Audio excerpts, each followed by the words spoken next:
At 02:14, the corridor camera outside the nursery flickered once, then resumed. A stuffed corgi lay against the skirting board, precisely where it should never be. I stopped, hand on the radio, and checked the log. No entry. The door was closed, yet the toy had been moved. The palace was quiet, but the silence felt arranged. I did not knock. I waited, listening for something that refused to happen. The corridor outside the nursery held a steady temperature, slightly cooler than the adjoining wing. The guard noticed it because his breath no longer fogged the inside of his visor when he stopped walking. He stood still, boots aligned with the seam in the stone floor, listening to the building settle. Palaces never truly slept. They adjusted. At 02:14, his wrist display vibrated once, routine system sync. He raised his eyes to the camera dome above the archway. The red status light was steady. No alerts. No faults. Still, something had pulled his attention back here, the same way a draft finds a loose curtain. He stepped to the wall terminal and brought up the corridor feed. The last hour scrolled smoothly. Guards passed at their intervals. A housekeeper crossed earlier than scheduled, logged and cleared. Then the timecode stuttered. To 02:14:41. 1 minute compressed into a single frame before resuming as if nothing had happened. He zoomed in. The system flagged no error, no packet loss, no maintenance window, just absence. He checked the physical environment again, slower this time. The nursery door was closed, latch aligned. The brass handle showed no fresh prints, but it had been wiped recently, too evenly, the polish still faintly streaked. At the base of the wall, half in shadow, lay a small stuffed corgi. The palace crest stitched at the collar was intact. That toy was meant to stay inside. He crouched, careful not to touch it. The guard's training discouraged assumptions, but pattern recognition was harder to suppress. Children moved objects without reason. Adults moved them with intent. The corgi faced the door as if it had been placed there, not dropped. He rose and keyed his radio to the lowest power. "Control, routine check," he said, voice neutral. "Confirm any authorized activity outside Nursery 2 between 02:13 and 02:15. The reply came after a pause that felt measured. Negative. No authorized movement logged. "Copy." He ended the transmission and did not move. Protocol was clear. Any CCTV anomaly near a protected minor required escalation, report drafting, supervisor notification. Protocol was also layered, and layers could delay. The absence of alarms complicated things. No forced entry, no biometric breach, nothing the system would call an incident. He opened the access log. The nursery door showed no unlock cycle. The corridor camera showed no entry, and yet the toy was here. He pulled the footage again, this time requesting raw frames. The system complied, but the missing minute remained a clean gap. Too clean. A manual excision would leave artifacts. This looked curated. Footsteps approached from the far end of the corridor. He straightened, posture returning to neutral as a senior supervisor came into view. The man's pace slowed when he saw the guard at the terminal. "Everything all right?" the supervisor asked quietly. "Reviewing a log discrepancy," the guard replied. He did not step aside. The supervisor glanced at the screen, then at the toy. His expression did not change, but his eyes lingered a fraction too long. "Systems drop minutes sometimes. Old building. Interference." "Yes, sir," the guard said. "This one didn't flag." The supervisor nodded once. "Make a note. I'll have it look at it in the morning." The guard waited. The corridor seemed to narrow, sound dampening as if the walls were listening. He considered the options available to him and the ones that would close if he delayed. "Sir," he said carefully, "protocol requires immediate escalation when—" The supervisor raised a hand, not abrupt, just firm. "We'll handle it. Get back en route." The guard acknowledged. The supervisor walked on. He remained where he was for 3 more seconds, then bent and picked up the corgi with 2 fingers, placing it into an evidence sleeve from his kit. The plastic whispered as it sealed. At the terminal, he opened a new report file and left the status blank. The guard resumed his patrol with the evidence sleeve tucked inside his jacket, flat against the ballistic lining where it would not crinkle or catch. The corridor lights dimmed slightly as he moved away from the nursery wing, returning to their overnight setting. The palace preferred darkness in controlled amounts. It made motion easier to detect. At the next junction, he paused and adjusted his route, logging a deviation that would appear routine to anyone skimming later. He stopped at a secondary terminal used primarily for fire systems and environmental checks. It sat outside the main monitoring loop, older hardware kept online because replacing it would require closing the wing. He keyed in his credentials and requested a mirrored pull of the nursery camera, not the feed, its activity history. The system took longer to respond. When it did, the data was partial, but it confirmed what he suspected. At 02:13:58, the camera had been manually overridden, not disabled, redirected. The command signature was administrative. He closed the window and wiped the terminal with his sleeve, not because he had to, but because habits were difficult to unlearn. His radio vibrated again. This time, the message was text only. Supervisor request report filed by 06:00. He acknowledged without replying. By 03:00, the palace had settled into its deepest quiet. The heating cycled down. Pipes clicked softly behind walls thick enough to swallow the sound. The guard returned to the service alcove near the central stairwell and removed the evidence sleeve. He photographed the corgi where it lay, then its collar, then the stitching at the seam, one loose thread freshly pulled. He logged the photos locally, not yet uploading them. Chain of custody mattered, but timing mattered more. Once uploaded, the file would be visible to anyone with clearance high enough to erase it. He completed the report with neutral language, observed anomaly, unlogged interval, object displaced. He did not assign cause, he did not speculate. He attached the images and saved the file as a draft. At 04:12, footsteps returned, this time lighter. A junior officer passed, nodded, continued. The guard watched until the sound faded, then checked the nursery wing one last time from a distance. The door remained closed, no noise from inside, no alarms. The palace had decided for now to pretend the minute had never existed. Dawn came slowly, pale light pressing against high windows and failing to warm the stone. At 05:40, he was relieved from patrol. The supervisor met him briefly near the locker room. "Report," the supervisor asked. "Drafted," the guard said. "Good, we'll finalize later." The guard nodded and removed his jacket, placing it carefully in the locker. The evidence sleeve remained inside. He did not mention it. Before leaving, he returned to the terminal and opened the draft one last time. He added a single line at the end, formatted correctly, easy to overlook. Evidence secured pending escalation. He saved and closed the file. As he exited into the morning air, the palace behind him looked unchanged, flags still, windows dark. Somewhere inside, a child would wake soon, unaware of minutes and logs, only of whether the corridor outside felt safe. The guard did not look back. He had already chosen what he would do next. The guard returned to duty after less than 4 hours of rest. The locker room still smelled faintly of disinfectant and metal polish, the kind of neutral cleanliness that erased evidence of who had been there before. He dressed in silence, fastening each piece in the same order, checking seams and clasps by touch rather than sight. Outside, the palace had shifted into its daytime posture. Doors opened wider, footsteps multiplied, voices carried farther down the stone passages. He was reassigned to interior corridors, a routine adjustment on paper. In practice, it placed him under closer observation.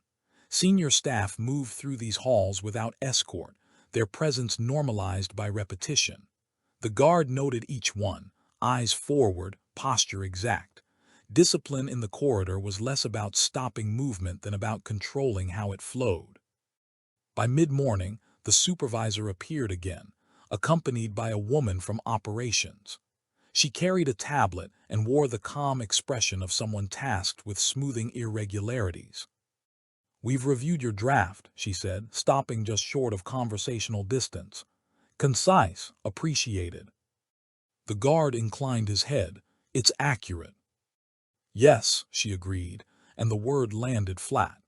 "We're categorizing the incident as a technical irregularity pending IT confirmation." "Understood," the guard said. The supervisor shifted his weight. "You secured an item." "Yes, sir." "We'll need it returned to the nursery." The guard did not respond immediately. He waited the required half-second, enough to signal acknowledgement without consent. Protocol requires evidence retention until review is complete. The woman's eyes flicked to the supervisor, then back. "Review will be internal." "Then the evidence should remain sealed," the guard said. His tone did not change. A pause followed, brief but noticeable.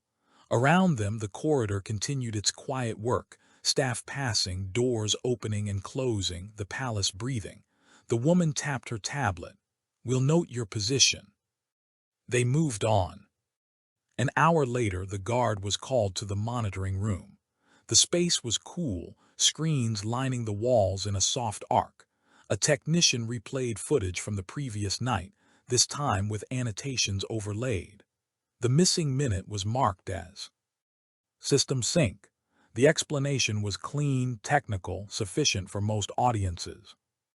"Anything else you see?" the technician asked. The guard watched the frames advance. At 02:15, a figure crossed the far end of the corridor, partially obscured by a column. The timestamp was intact. The posture was familiar. "Zoom," the guard said. The technician complied. The image degraded, but the silhouette remained, unescorted, hands clasped, pace unhurried. "That's not relevant," the technician said quickly. "They're authorized." "Logged?" the guard asked. The technician hesitated. "No." The guard nodded once. "Then it's relevant." The technician looked toward the glass wall, where the supervisor stood watching. A decision passed between them without words. The footage was minimized. Back on post, the guard felt the pressure settle, not overt, not hostile. Subtle. Routes adjusted. Requests delayed. A junior officer asked twice whether he needed help with simple tasks. He declined both times. Near midday, he saw the child's nurse cross the corridor, her steps faster than usual. She did not look at him, but her shoulders were tight, hands clenched around a folder. The guard marked the time. Corridor discipline meant holding position while the building tested your resolve. It meant seeing without reacting, recording without commentary. And it meant understanding that authority rarely announced itself when it misused power. It blended in, counted on routine. The guard adjusted his stance and kept watching the doors. By early afternoon, the palace corridors grew warmer, sunlight filtering through high windows and settling on the stone in pale rectangles. The guard felt the heat through his gloves when he rested his hands behind his back. Heat changed behavior. People lingered. Conversations stretched longer than necessary. He was summoned again, this time to a small briefing room off the main hall. No screens, no recording equipment. The supervisor stood near the window, hands folded. Another man waited at the table, security liaison, civilian attire, clearance badge worn openly. "We're aligning responses," the liaison said, voice even. "Yesterday's anomaly doesn't warrant further action." The guard remained standing. The anomaly involved a protected minor. "Yes," the liaison said, nodding once, "and no harm has been established." The guard did not argue. He placed his report copy on the table, unopened. The override command was administrative. The liaison's eyes narrowed slightly, not in anger but calculation. Access at that level is tightly held. Then attribution should be straightforward, the guard said. Silence followed. Outside, footsteps passed, muffled by thick walls. The supervisor cleared his throat. "We're advising discretion," he said, "for everyone involved." The guard understood what was being offered. Discretion meant distance from the nursery wing, a reassignment framed as trust. It also meant the report would settle into an archive no one visited. "I'll continue my assigned duties," the guard replied. The liaison closed his folder. "That may complicate matters." "Noted," the guard said. He was dismissed without ceremony. Back in the corridor, he resumed his post near the nursery junction. The stuffed corgi remained sealed in his locker, documented and photographed. He did not need it now. The evidence that mattered was behavior: who slowed when passing the door, who avoided the camera's line, who spoke to whom when they thought no one was listening. At 15:20, the senior figure from the footage appeared again, this time escorted. The escort walked half a step behind, deference made visible.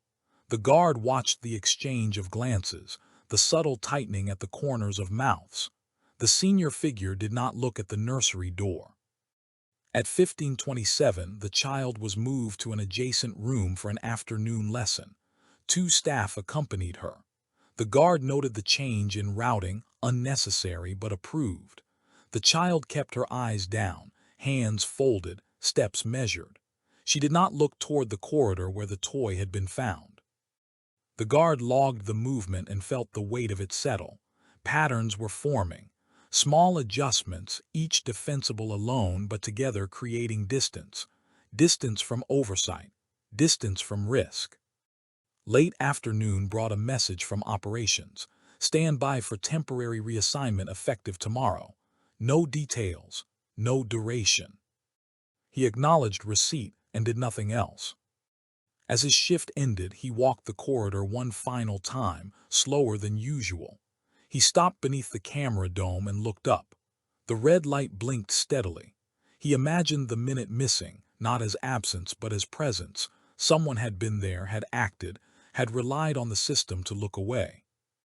Before leaving, he submitted a secondary report through a safeguarded channel reserved for child welfare concerns.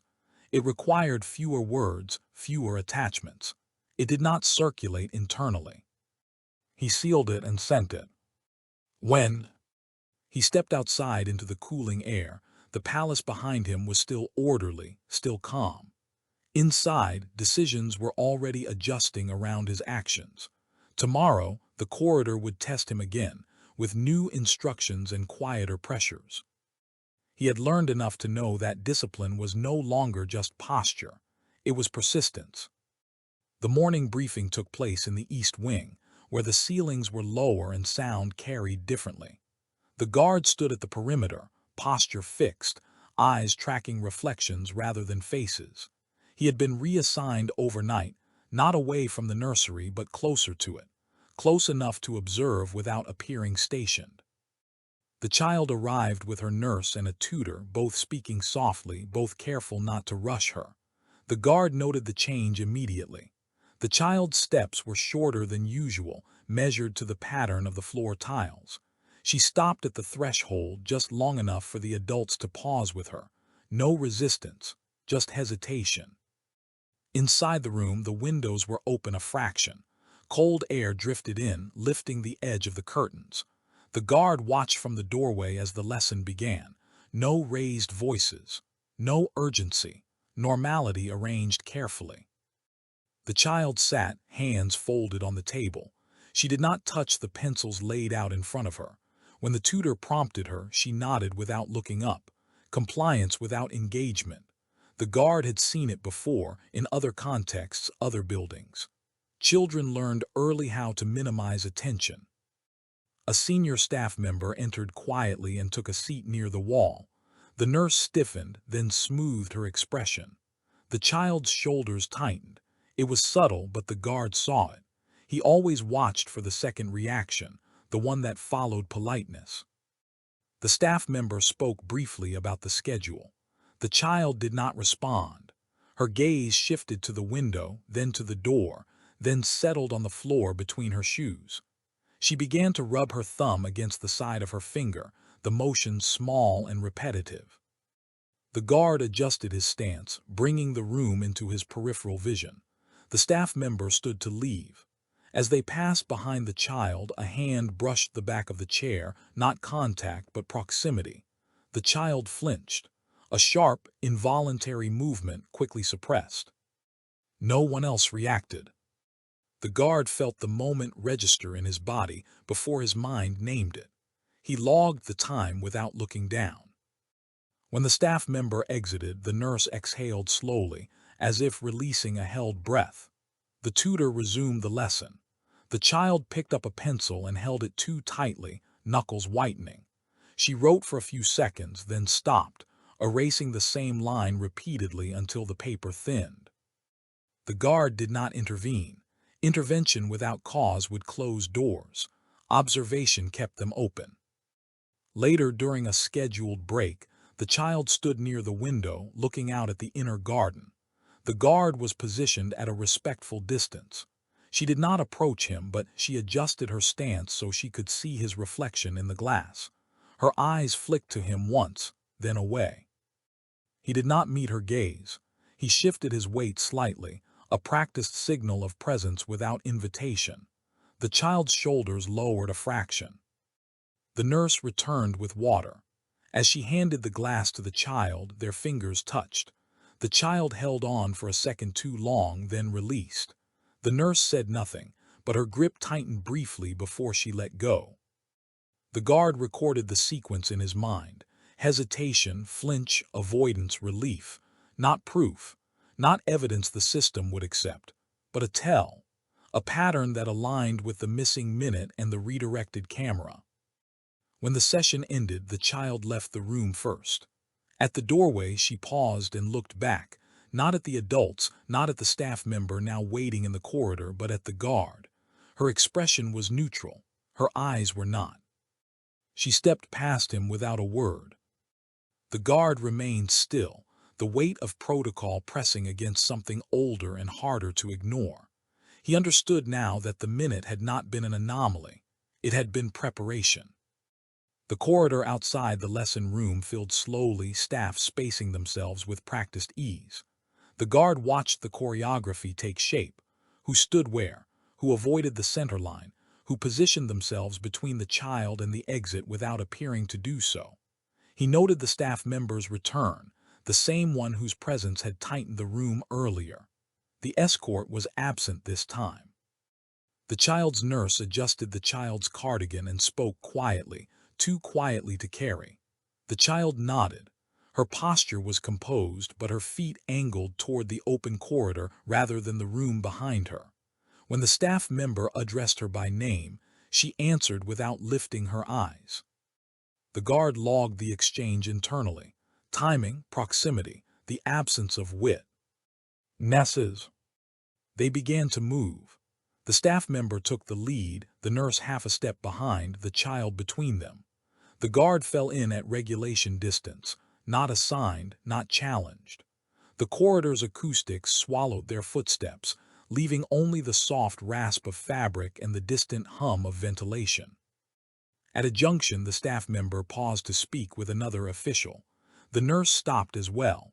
The child continued one step forward, then halted, uncertain. For a second, she stood alone. The guard shifted his position, just enough to enter her peripheral vision.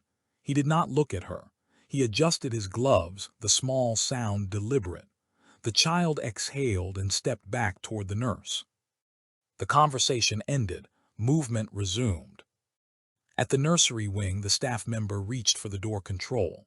The guard watched the child's hand tighten around the nurse's sleeve. The pressure was brief, then released. The door opened. The room beyond was orderly, sunlit, prepared. Inside, the staff member spoke again, a reminder about afternoon plans. The child nodded. When the staff member stepped closer, the child's body angled away. Not refusal, evasion. The guard recorded the sequence with the same precision he used for access points and alarm states. He did not need words. The child's body was speaking clearly. The staff member left. The door closed. The nurse remained with the child. The guard held his position outside, hearing nothing, seeing only the steady status light above the frame. He felt the pressure return, not from command this time, but from time. The longer this continued without formal acknowledgement, the narrower his options would become. He received a message on his wrist display. Temporary reassignment confirmed. Effective tomorrow 07:00. He acknowledged.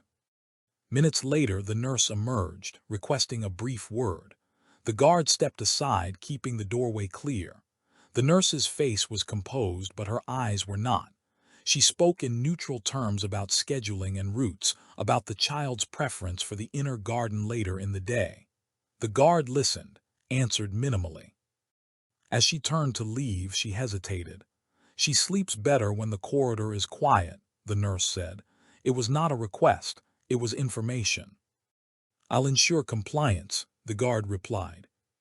The nurse nodded once and went back inside. The guard stood alone again, the corridor settling around him.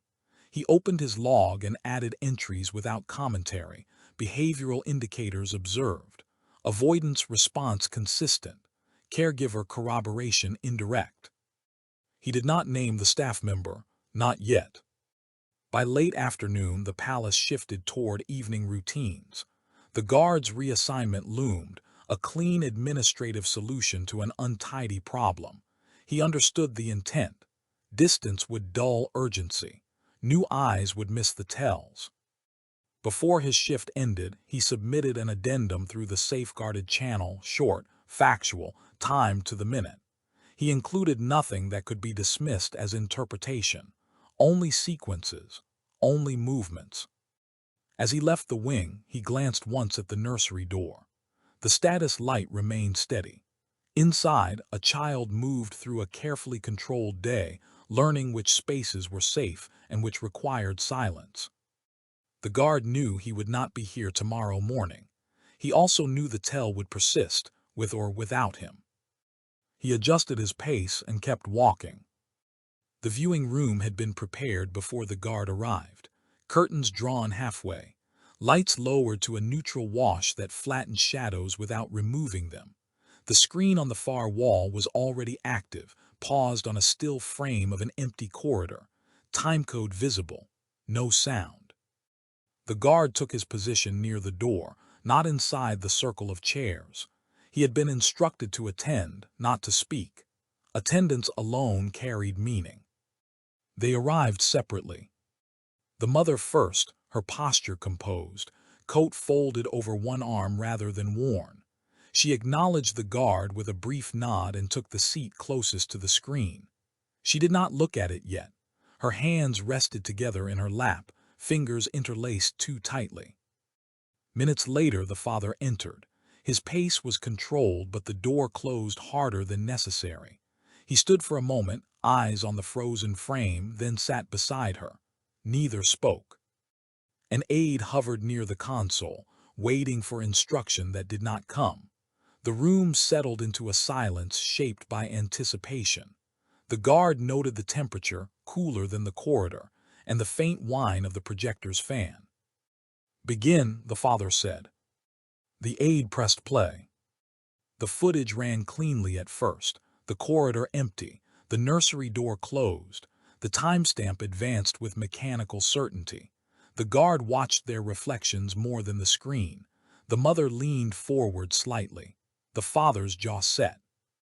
At 02:13:58 the image flickered.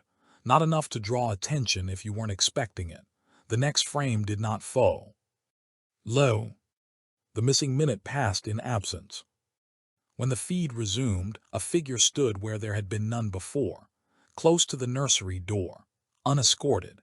The image quality softened as the figure moved, but posture carried through resolution loss. Familiarity without invitation. The mother inhaled sharply. It was the first sound she had made. The figure's arm moved. The door opened. The camera angle did not show the interior, only the threshold. The figure entered, the door closed. The footage continued for 30 seconds. Then the camera returned to normal, corridor empty again. The aide paused the video. The father did not speak. He leaned forward, elbows on knees, hands clasped, knuckles whitening. The mother's composure held for a moment longer. She stared at the paused frame, eyes fixed, as if the image might change if she watched long enough. "There should have been an escort," she said quietly. "Yes," the guard said before he could stop himself. The word fell into the room, precise and final. No one corrected him. The father stood abruptly and began to pace, one measured step at a time, stopping short of the screen. He did not touch it. He did not raise his voice. His breathing was controlled, but it took effort. "Was this logged?" he asked. "No," the guard said. The mother closed her eyes. When she opened them, moisture had gathered, but her voice remained steady. She said nothing. The guard understood what she meant. Children often did. The aide shifted, uncertain. "We can review additional angles," she offered. "No," the father said, "this is sufficient." He turned to the guard. "How long has this been happening?" The guard held his posture. "This is the first confirmed instance." "Confirmed," the mother repeated, the word breaking something she had been holding together. Her hands trembled once, then steadied against the chair. She did not cry, not yet, but the guard saw the moment register, the alignment of fear with proof. Outside the room, the palace continued its routines. Inside, the weight of a single minute pressed down on everyone present. The guard felt the boundary shift. Observation had ended. Consequence had begun. The aide rewound the footage without being asked, stopping again at the flicker. The mother leaned forward this time, closer than before, her hands now braced on the arms of the chair. The father remained standing, motionless, as if pacing any further would fracture the restraint he was maintaining. "Play it again," the mother said. The aide complied. The minute vanished a second time. The absence felt louder now, charged with context. When the figure reappeared, the mother's breath caught. She did not look away. At the moment the door opened, her composure failed. It was not dramatic, no sob, just a sudden, silent collapse inward. Her shoulders folded slightly, and her hand went to her mouth as if to hold something in. The father reacted immediately, crossing the space between them, crouching in front of her. He did not touch her at first. He waited until she nodded once. "I should have seen it," she said, voice barely audible. She stopped sleeping. "She wouldn't," she broke off, shook her head, pressed her lips together. The father closed his eyes briefly. When he opened them, something in his restraint had shifted. Anger, when it arrived, was contained but absolute. Who authorized the override? The aide hesitated. "The system shows an administrative command, but attribution." "Names," he said. The guard felt the question land where it was intended. He did not answer directly. "Attribution will require formal inquiry." The father straightened and turned toward the screen again. "Then initiate it." The aide looked to the guard, then back. "That decision isn't." "It is," the mother said quietly. She had regained control, though her face remained pale. "If there is even a possibility." "There is," the guard said. He did not elaborate.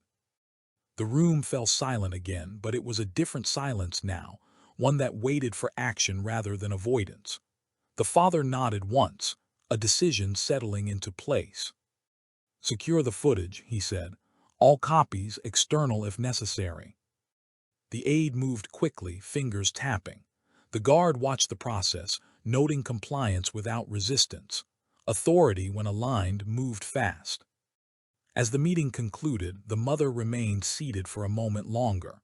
The guard shifted his stance to allow her space. She stood slowly, steadied by the father's presence. At the door, she paused and turned to the guard. "You noticed," she said. "Yes," the guard replied. She held his gaze for a second, then nodded. No gratitude, no praise, just acknowledgement. When they left, the room seemed emptier than before. The aide powered down the screen and exited. The guard remained alone for a moment, absorbing the quiet. His wrist display vibrated. A new message marked priority, stand by, senior review pending. He acknowledged and stepped into the corridor. The pa. Lace felt different now, not louder, not more tense, but alert.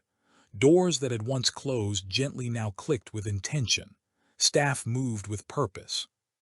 As he took his post, the guard understood that the private viewing had changed the balance. The matter would no longer be contained quietly. Authority had seen what he saw and reacted not with denial, but with resolve. That would bring its own resistance. He adjusted his gloves and waited. The directive arrived before midday, delivered without ceremony through secure channels. Temporary measures, interim boundaries, language designed to sound procedural rather than corrective. The guard read it once, then again, noting what was absent as much as what was included. No suspension of access. No formal restriction order. No mention of the senior figure. Instead, the instruction emphasized continuity. Maintain standard operations. Avoid disruption. Defer escalations pending review. He acknowledged receipt and returned to post.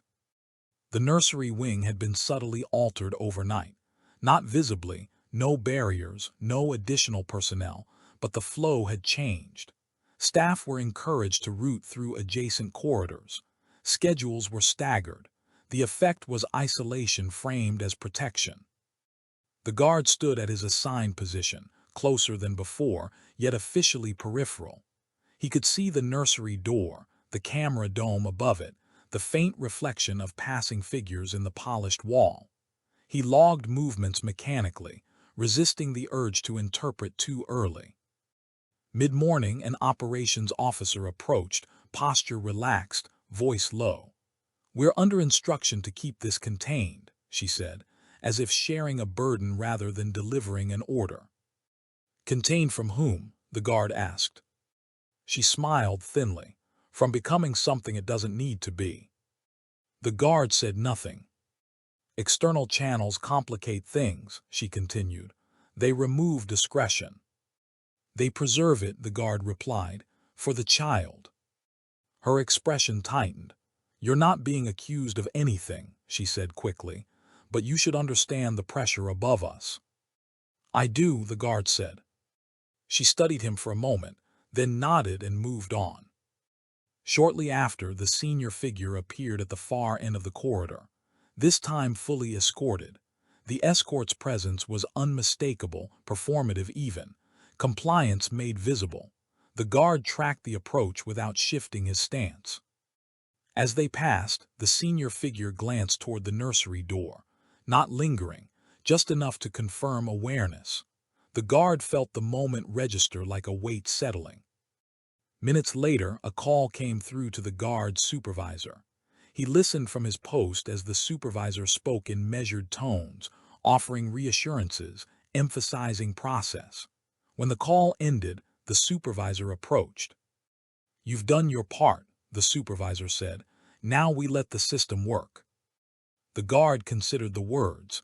The system redirected a camera. "That's being addressed." It removed a minute. The supervisor exhaled. "You're close to overstepping." The guard held his gaze. "I'm close to the nursery." The supervisor looked away first. By early afternoon, the child was moved again, this time for a routine appointment elsewhere in the palace.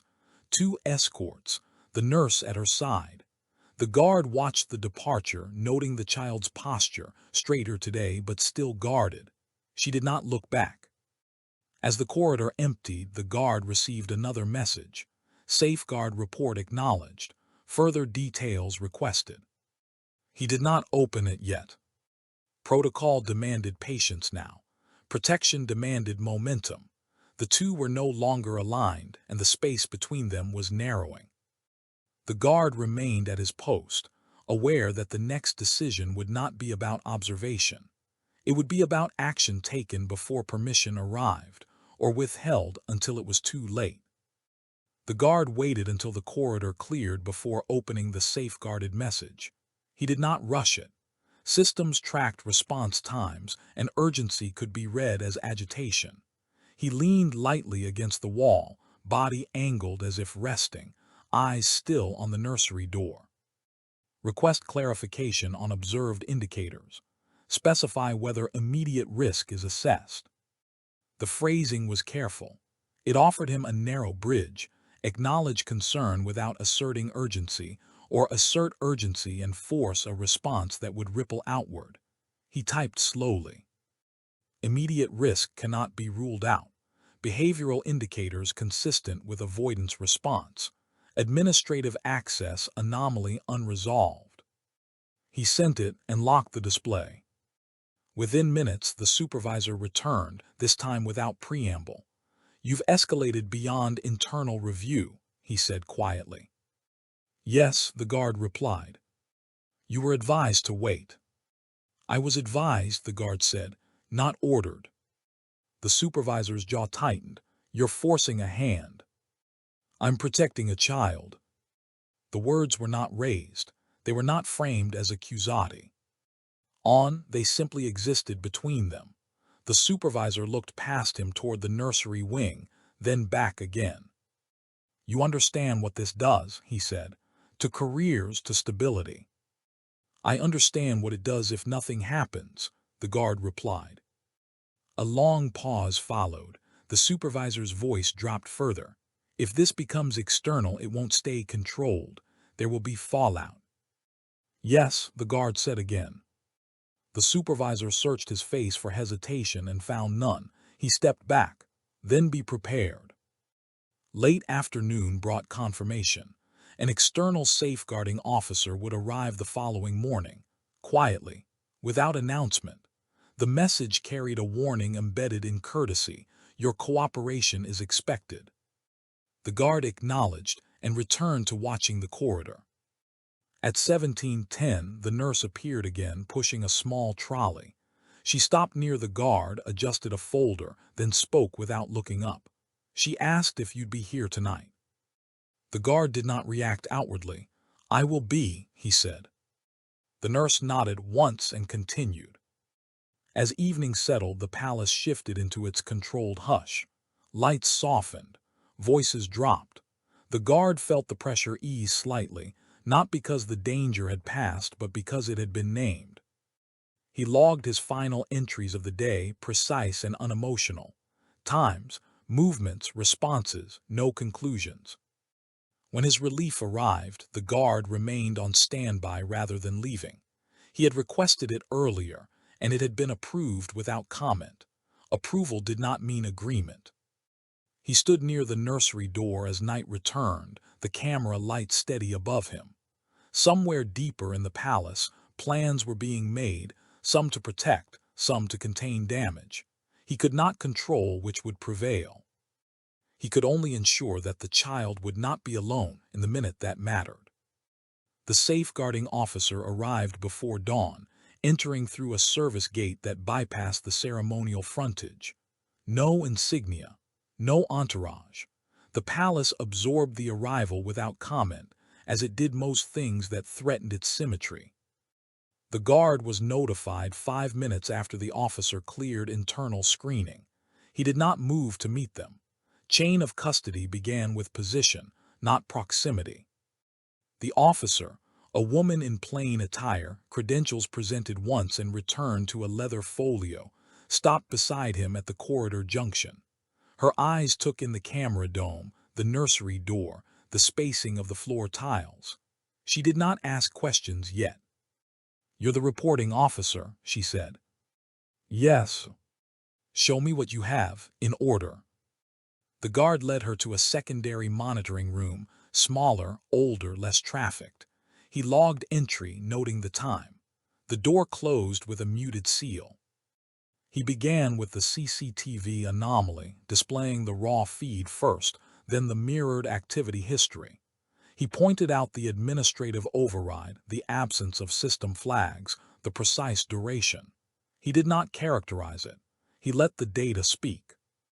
The officer watched without interruption. When the missing minute passed, she noted the timestamp in her folio. "Next," she said. He presented the evidence sleeve. The corgi remained sealed, label intact. He placed it on the table, not opening it. "Found location," he said. "Time logged, no contamination." She examined the seal. "Who's had access since?" "Only me." She nodded and made a note. "Good." They moved to behavioral observations. The guard described sequences, not interpretations. Hesitation at thresholds, flinch response, avoidance patterns. He included corroborating behaviors from caregivers, carefully framed. The officer stopped him once. "Did the child disclose?" "No." "Did you ask?" "No." She looked up. "Correct." A knock interrupted them. The supervisor entered, expression controlled. "I'm advised you're reviewing materials," he said. "Yes," the officer replied. "Please wait outside." The supervisor hesitated, then complied. When the door closed again, the officer exhaled slowly. "You're aware this will expand?" "Yes." "And that resistance will increase?" "Yes." She gathered the materials. "I'll need duplicates. Originals remain sealed." The guard produced prepared copies, hash-verified, time-stamped. She inspected them, then secured them in her folio. "Tonight," she said, "access changes." The guard felt the statement land. "For the child." "For everyone," the officer replied, "including you." She stood to leave. At the door, she paused. "You maintained custody correctly," she said. "That matters." When she was gone, the room felt smaller. The guard logged the transfer, each step precise. Outside, the corridor resumed its quiet patterns, but the balance had shifted again.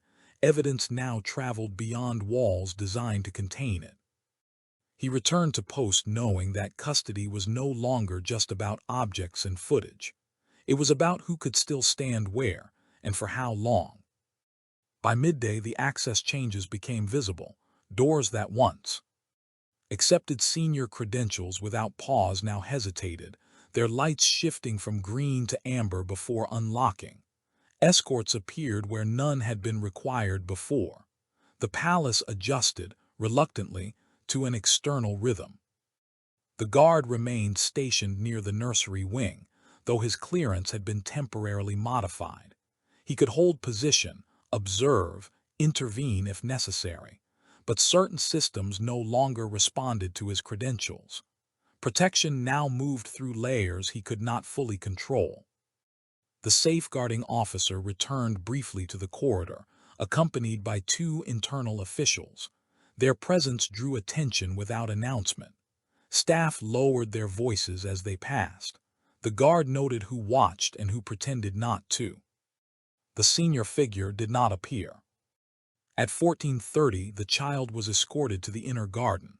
The route was altered again, favoring open space and visibility. The guard followed at distance, his eyes scanning reflections in glass and polished stone. The child walked between the nurse and an escort, her steps steadier than days before. When she reached the garden threshold, she paused, then stepped into the light. The guard remained inside. From where he stood, he could hear the faint sound of water from the fountain and the murmur of leaves. The space had been chosen deliberately. No corners, no blind spots. A message arrived on his display. Further statement required. Clarify decision points. He began composing it immediately, anchoring each choice to policy. Why he retained the toy. Why he used the safeguarded channel. Why he did not confront or question the child. Each decision formed a link in the chain, defensible because it was restrained. Midway through, the supervisor approached, stopping beside him without facing him. "They're asking questions I can't answer," he said. The guard continued typing. "Then they're asking the right ones." The supervisor sighed. "You know this will end here," he said. "Your role, I mean." The guard finished the statement and sent it. "I know." They stood in silence for a moment, both looking toward the garden doors.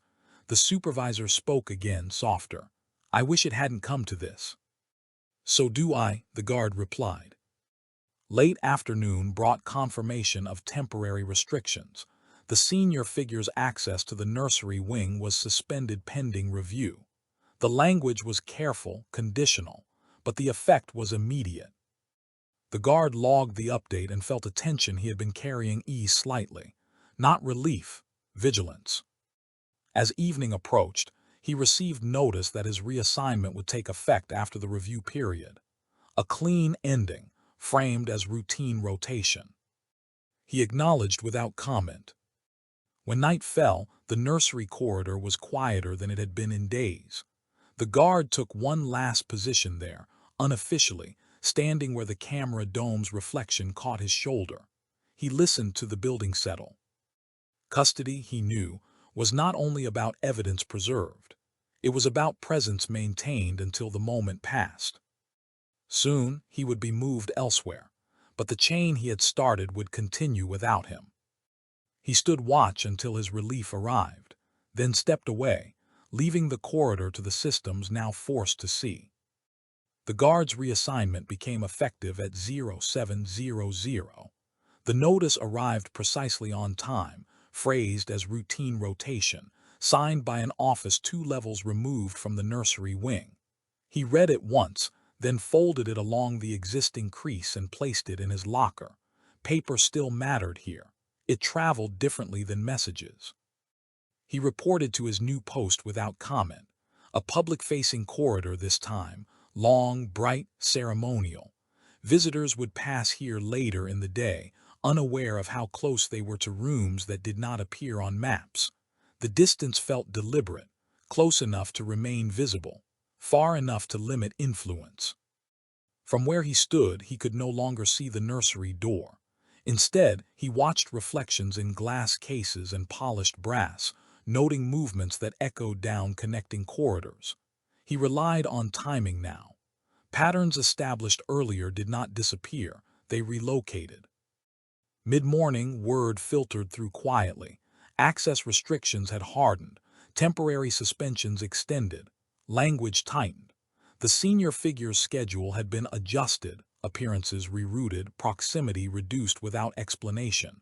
No announcements, no acknowledgments, just absence. The guard absorbed the information without reaction.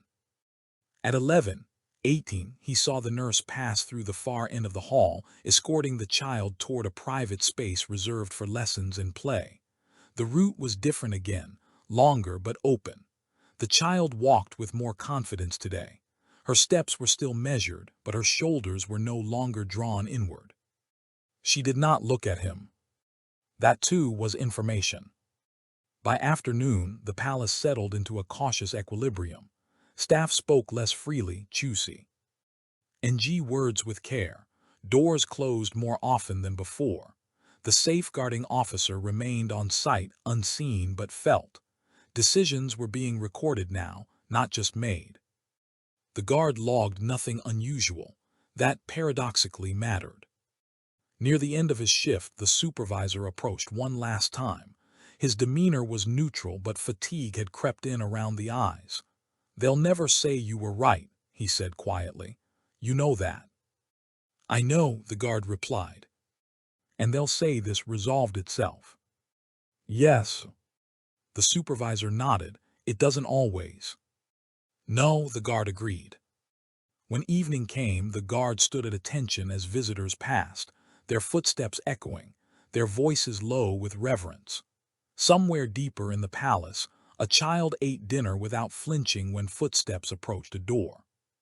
That was consequence enough. The guard remained where he was, posture unchanged, aware that the story would end without his name attached to it. The system would absorb the correction and present it as continuity. He watched the light fade across the stone floor and felt the quiet settle, not the dangerous quiet of omission, but the earned quiet of boundaries reasserted. The days that followed did not announce themselves. They unfolded in minor adjustments that only those trained to notice would register. Meeting rooms changed availability. Guest lists shortened. Corridors once favored by senior staff fell quiet, while others grew busy for no stated reason. The guard worked his new post with the same precision as the old one. He logged arrivals, departures, anomalies that were not anomalies anymore. Nothing stood out. That, increasingly, was the point. On the third morning, the safeguarding officer departed as she had arrived, early, unmarked, without ceremony. Her presence lingered in the system she left behind. Audits continued. Access reviews multiplied. Questions remained open long enough to discourage shortcuts. By the end of the week, the senior figure's absence had become routine. Schedules adapted. The palace explained nothing and everything at once. When asked, staff spoke of health, of rest, of competing obligations. No one mentioned the nursery wing. The child's movement stabilized. Lessons resumed on a predictable schedule. Routes remained visible. Escorts rotated. The guard saw the child once more from a distance, crossing a sunlit hall with the nurse. She laughed briefly at something said, quiet, unguarded. The sound carried farther than it should have. He did not look away. His reassignment became permanent. Another guard took his former position near the nursery, briefed thoroughly, logs transferred cleanly. The chain held. That mattered more than presence. On his final evening before rotation to an external detail, the guard stood alone in the ceremonial corridor as the palace settled. The lights dimmed to their night setting. Reflections deepened in the glass. He checked his watch, then his posture, then nothing at all. He understood how this would be remembered if it was remembered at all. As a systems correction, as vigilance, as continuity preserved. He also understood what would not be recorded. The minute that went missing, the tell in a child's shoulders, the decision to hold a line when it would have been easier to step aside. Those things did not require acknowledgement to remain true. When his relief arrived, the guard handed over without commentary. He collected his jacket, lighter now without evident sleeves or pending reports.